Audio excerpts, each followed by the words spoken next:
దేవుని పరిశుద్ధ నామానికి స్తోత్రాలు. మన ప్రభు అయిన యేసుక్రీస్తు నామములో అందరికీ హృదయపూర్వక వందనాలు తెలియజేస్తున్నాను.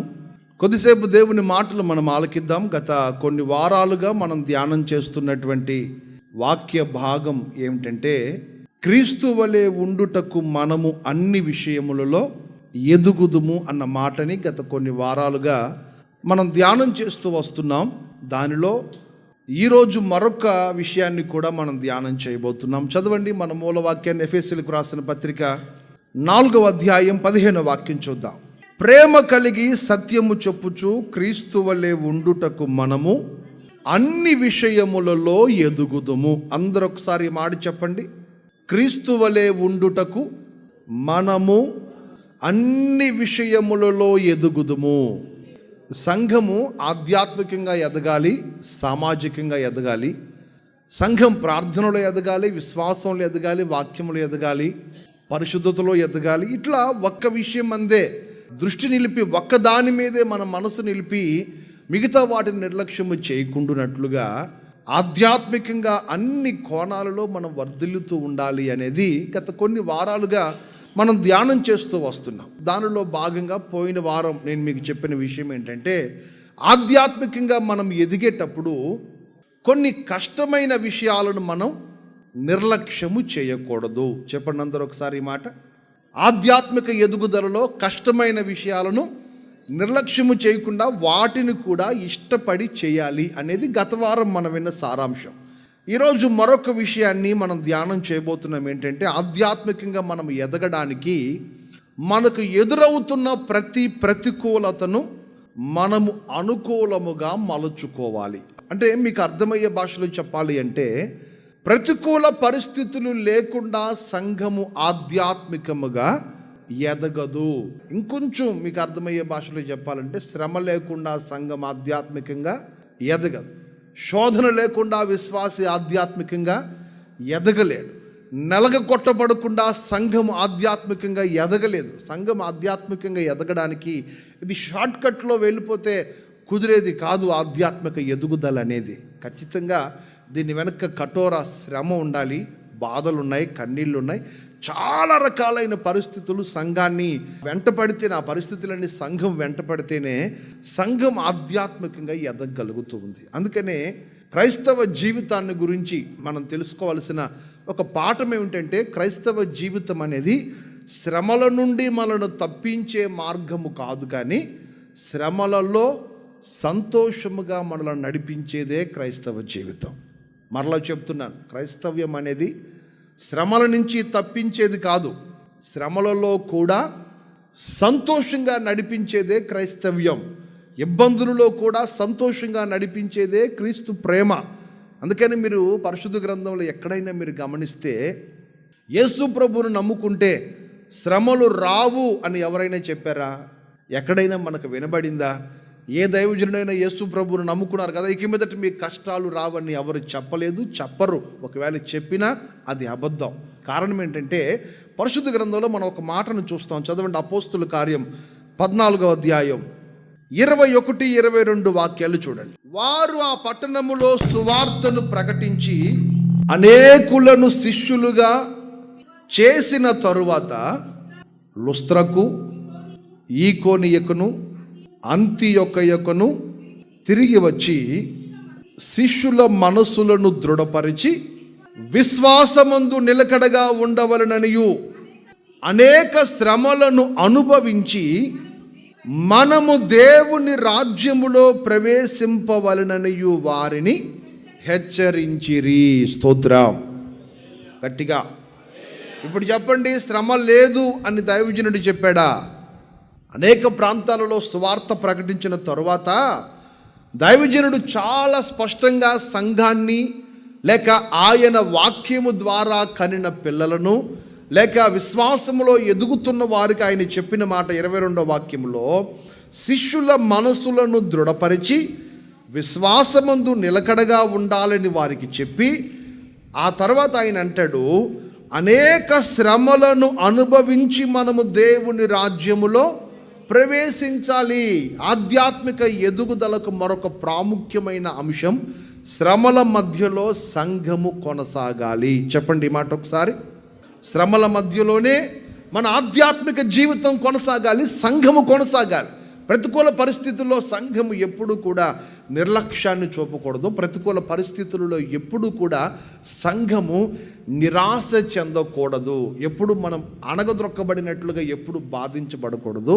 మీరు గుర్తుపెట్టుకోవాల్సిన సంగతి ఏంటంటే, ప్రతి శ్రమ తరువాత గొప్ప ఆశీర్వాదము దాచబడింది. ఎంతమంది నమ్ముతున్నారు?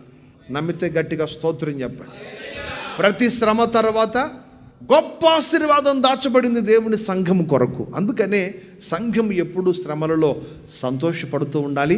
మన ఆధ్యాత్మిక ఎదుగుదలకు శ్రమలు కూడా దోహదపడుతున్నాయి. శ్రమల మధ్యలో మనం ఎలా ఉండాలో, శ్రమ మన జీవితానికి ఏం కలుగు చేస్తుందో కొన్ని విషయాలు ఒక్కొక్కటిగా నేను చెప్తాను. మొదటిగా, భక్తుల జీవితంలో శ్రమ కలిగినప్పుడు వాళ్ళు ఎలా దేవుని సన్నిధిలో ముందుకు సాగారో, వారు ఎలా బలపరచబడ్డారో ఒక 2-3 విషయాలు చెప్పిన తర్వాత నేను ముందుకు వెళ్తాను. ఒకసారి మీరు చూడండి. మొదటిగా నిర్గమాకాండం 1వ అధ్యాయం 11-12 వాక్యాలు చూడండి.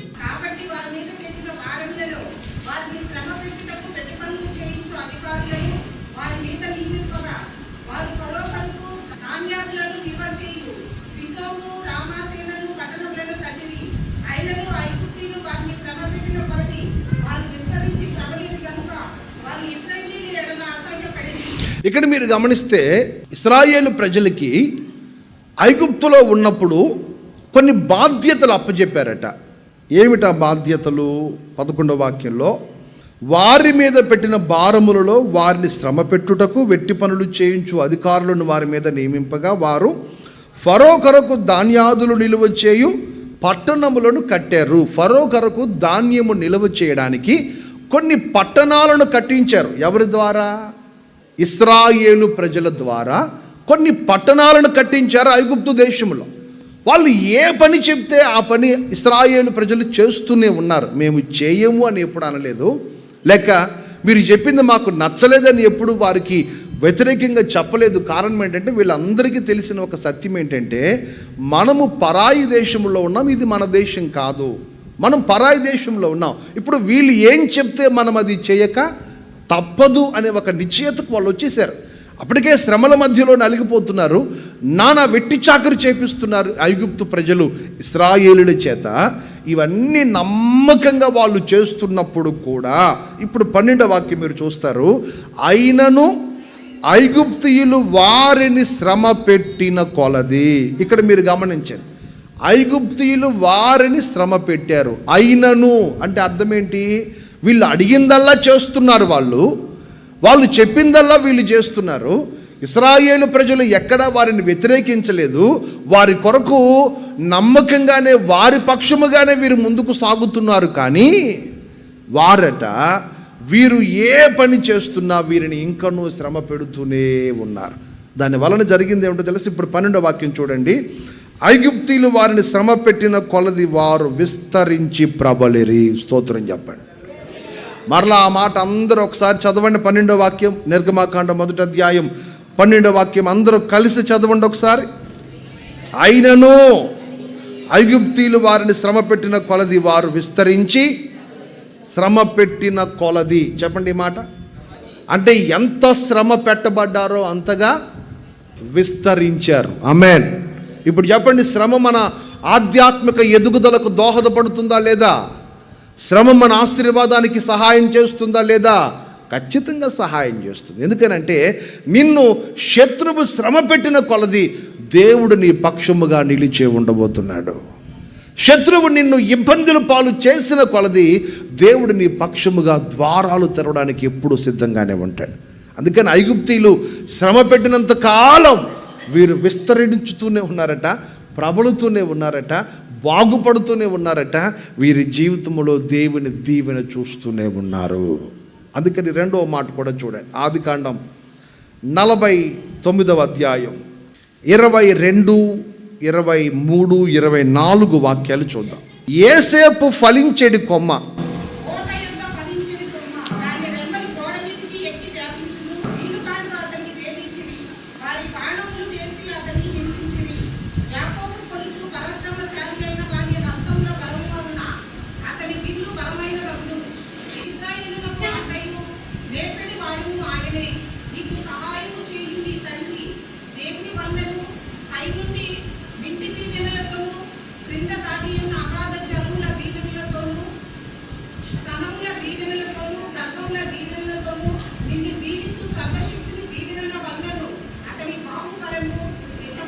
ఇక్కడ మీరు గమనించండి, యోసేపు జీవితాన్ని చూస్తే మనం, యోసేపు ఫలించేడి కొమ్మ.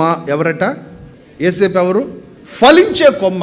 ఇప్పుడు ఆ మాట మనం చదవగానే లైఫ్ అంటే యోసేపుదురా, ఎంత చక్కగా ఫలించాడు అనుకుంటాం మనం. కానీ వెంటనే పరిశుద్ధాత్ముడు అంటాడు, వరే బాబు, ఆయన ఫలించాడు అంటే 23వ వాక్యం, విలుకాండ్రు అతనిని వేధించారు, వారు బాణములను వేసి అతనిని హింసించారు. మరొక మాట మీరు చూడండి, కీర్తన గ్రంథంలో 105వ కీర్తన 17వ చరణము నుండి 19 వరకు చూడండి. యోసేపు దాసుడుగా అమ్మబడెను, వారు సంకెళ్ళ చేత అతని కాళ్ళు నొప్పించారు, ఇనుము అతని ప్రాణాన్ని బాధించింది, అతడు చెప్పిన సంగతి నెరవేరు వరకు యెహోవా వాక్కు అతనిని పరిశోధించుచుండెను. నా వైపు చూడండి అందరూ. వారు సంకెళ్ళ చేత కాళ్ళు నొప్పించారు, ఇనుము చేత అతని ప్రాణాన్ని బాధించారు, విలుకాండ్రు విల్లు చేత బాధించారు. ఈ మాటలన్నీ మనం చూస్తాం. అతడు ఫలించేడి కొమ్మగా ఎప్పుడు మారాడు అంటే, ఒకప్పుడు యోసేపు జీవితంలో తను చూడని బాధ లేదు, తను చూడని వేదన లేదు, తను చూడని నిందలు లేవు, తను చూడని అవమానాలు లేవు, తను చూడనటువంటి ప్రతికూల పరిస్థితులు లేవు. అన్ని పరిస్థితులు అతనికి ప్రతికూలంగానే మార్చబడిపోతూ వచ్చాయి. ఆ సమయంలో కూడా మీరు గమనిస్తే చాలా స్పష్టంగా వాక్యం అంటుంది, యోసేపు ఫలించెడి కొమ్మగా దీవించబడ్డాడు. ఆమేన్. ఆ దీవెన వెనక ఉన్నది ఏమిటో తెలుసా? విలుకాండ్రు అతన్ని బాధించారు, అతని ప్రాణం తీయాలని చూశారు, ఇనుము చేత అతని కాళ్లకు సంకెళ్ళు వేసేశారు, ఇనుము చేత అతని ప్రాణాన్ని హింస పెట్టారు, బాధించారు. అన్నిటికంటే ముఖ్యంగా దేవుని వాక్కు కూడా అతనిని పరిశోధించుచుండెను. చెప్పండి ఈ మాట. దేవుని వాక్కు అతనిని, ఒకవైపు మనుషుల ద్వారా శ్రమ కలుగుతుంది, మరొక వైపు దేవుడు కూడా యోసేపును పరిశోధిస్తూనే ఉన్నాడు. ఈ పరిస్థితులన్నీ చూసి పరిశుద్ధాత్ముడు అంటాడు, ఇన్ని పరిస్థితుల మధ్యలో నలిగిపోతూ నడిపించబడుతున్న యోసేపు ఫలించెడి కొమ్మగా వర్ధిల్లుతున్నాడు. చేతులెత్తి స్తోత్రం చెప్పండి. ఇప్పుడు చెప్పండి, ఐగుప్తీయులు శ్రమ పెట్టిన కొలది ఇశ్రాయేలీయులు ఏమయ్యారట? ప్రబలారు. మనుషులు బాధించిన కొలది యోసేపు ఎలా మార్చబడ్డాడట? ఫలించెడి కొమ్మగా మార్చబడ్డాడు. మూడవదిగా మరొక మాట చూడండి, సమూయేలు మొదటి గ్రంథం 17వ అధ్యాయం 34వ వాక్యం చూద్దాం.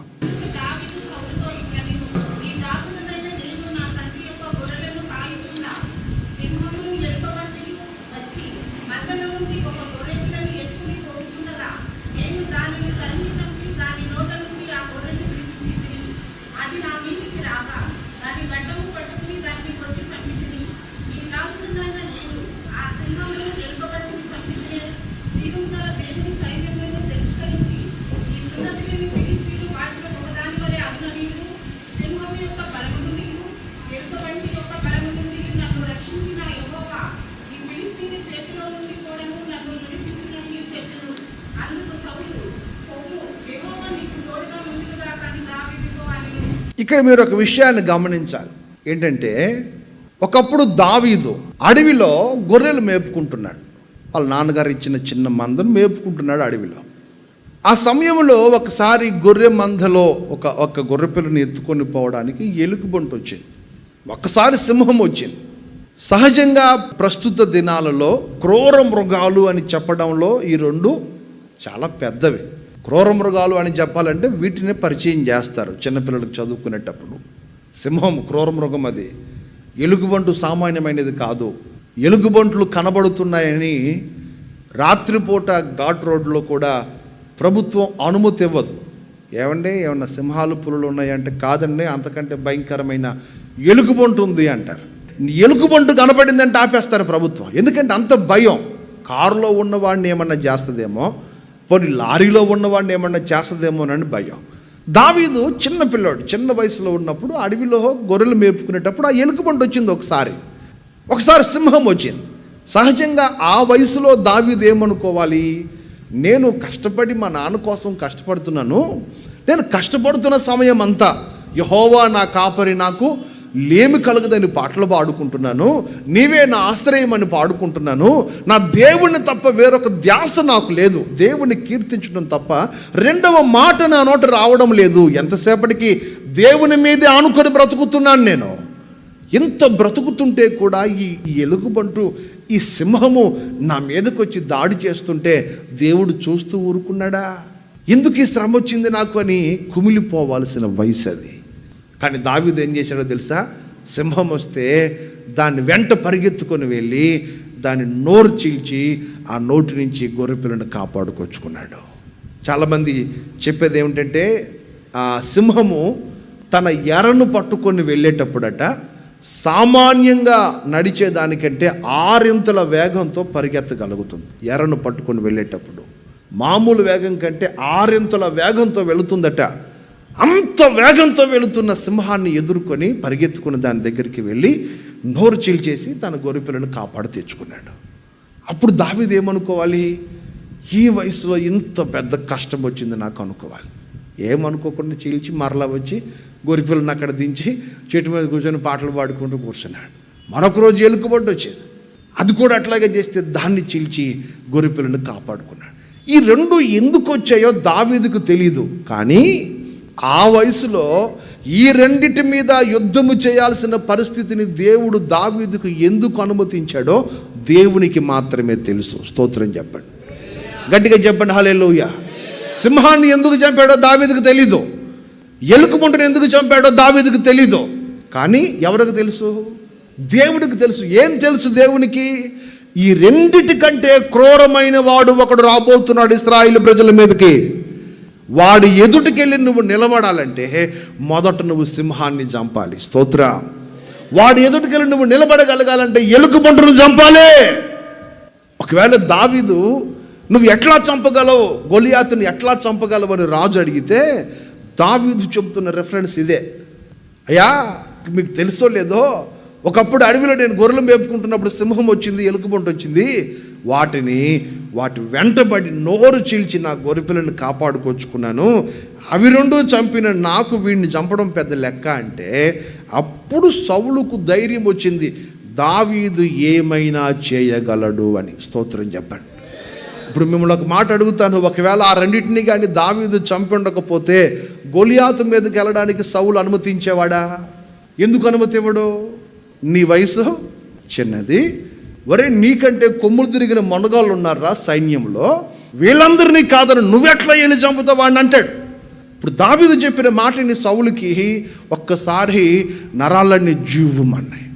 అరే వీడు సింహాన్ని చంపేశాడా అని లోపల అనుకొని ఉంటాడు. వీడితో ఎప్పుడు పెట్టుకోకూడదు, ఎందుకంటే వీడు సింహాన్ని చంపేశాడు, ఇక్కడ నా జోలికి వస్తే నన్ను ఏం చేస్తాడో, వీడితో పెట్టుకోకూడదురా అనుకొని ఉంటాడు సౌలు లోపల. అనుకొని వెళ్ళి గొలియాతు ముందు నిలబడమంటే వెళ్ళి నిలబడ్డాడు. నేను మీకు చెప్పాలనుకున్న మాట ఏంటంటే, సింహం వచ్చినప్పుడు దావీదు కంగారు పడలేదు, ఎలుకబంటు వచ్చినప్పుడు దావీదు కంగారు పడలేదు. ఈ రెండిటిని చంపిన అనుభవం దేనికి ఉపయోగపడింది?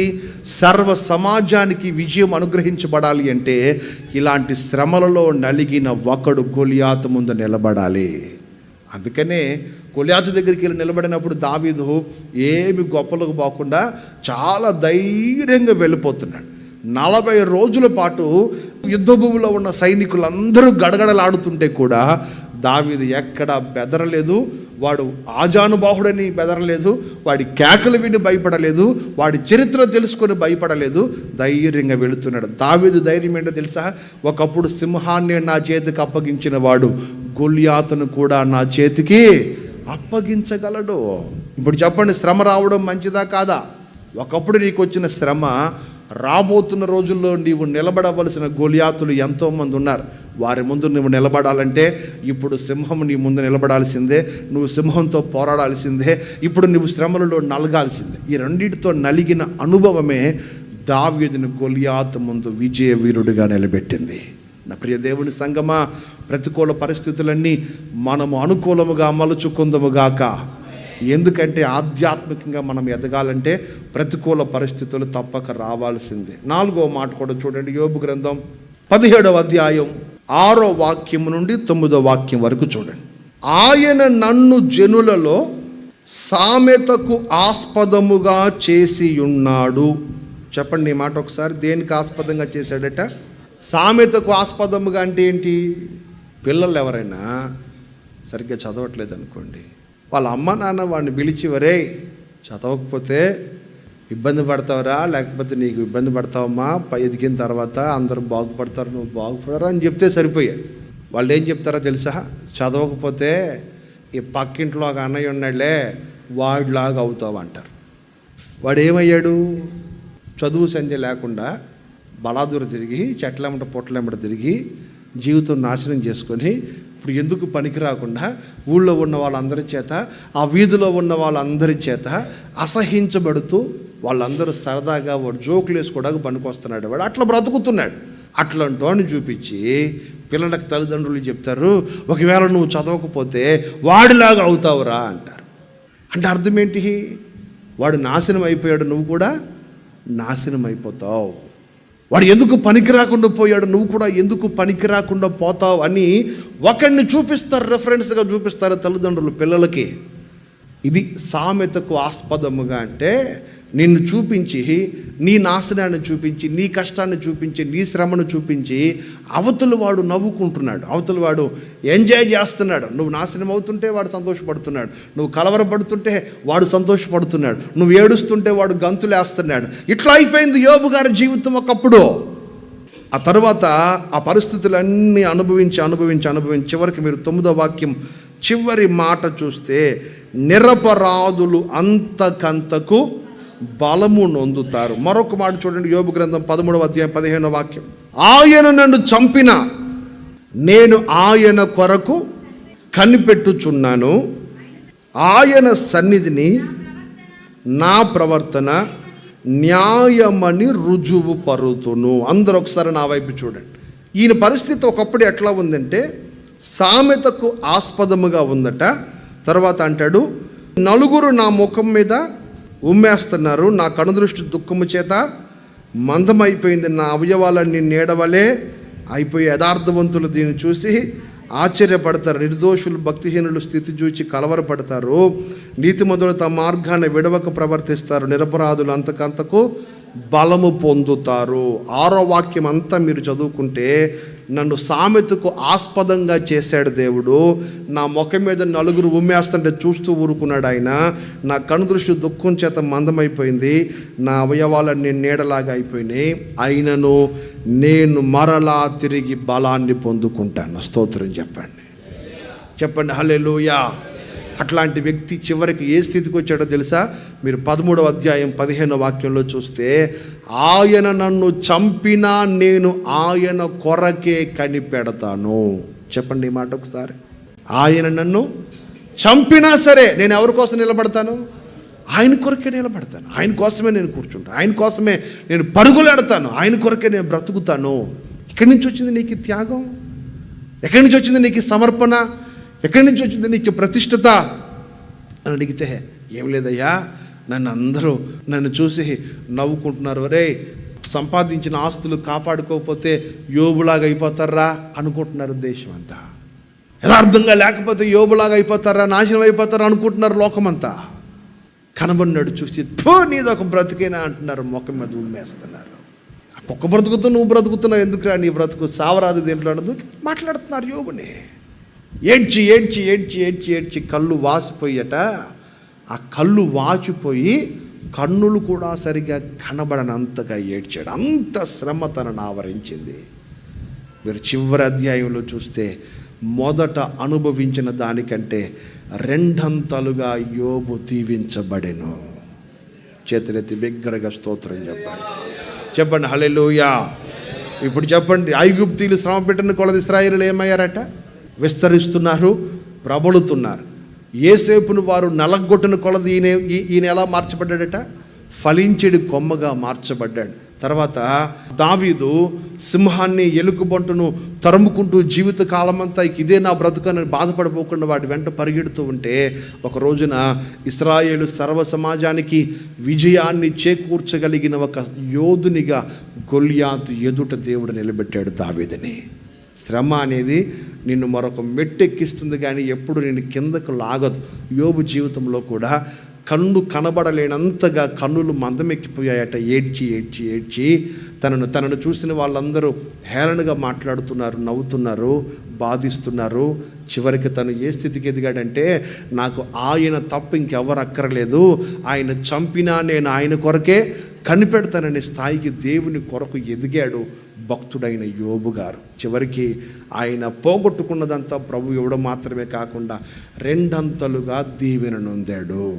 శ్రమ సంఘానికి అవసరం. ఎందుకంటే ఈ శ్రమ మనల్ని ఆధ్యాత్మికంగా బలపరుస్తుంది, శారీరకంగా బలపరుస్తుంది, ఆర్థికంగాను బలపరుస్తుంది, మానసికంగాను బలపరుస్తుంది. అన్ని రకాలుగా ప్రతికూల పరిస్థితులు మనకు బలాన్నే చేకూర్చు పెట్టబోతున్నాయి. నమ్మితే స్తోత్రం చెప్పండి. శ్రమ లేకుండా ఆధ్యాత్మిక ఎదుగుదల లేదు. చెప్పండి అందరు ఈ మాట.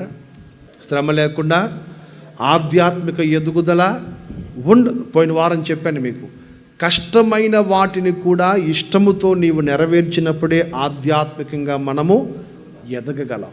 ఈరోజు చెప్తున్నాను మీకు, శ్రమ లేకుండా ఆధ్యాత్మిక ఎదుగుదల లేదు. కనుక శ్రమల మధ్యలో మనం సంతోషంగా ప్రభు వైపు చూస్తూ ముందుకు సాగుదము గాక. ఒకానొక రోజున సియోనులో ఆయన ఎదుట ముసుకులేని ముఖంతో శ్రమల మధ్యలో సాగి వెళుతున్న మనం ఆయనను ఎదుర్కొందము గాక. అందరం మోకరించని ప్రార్థన చేసుకుందాం.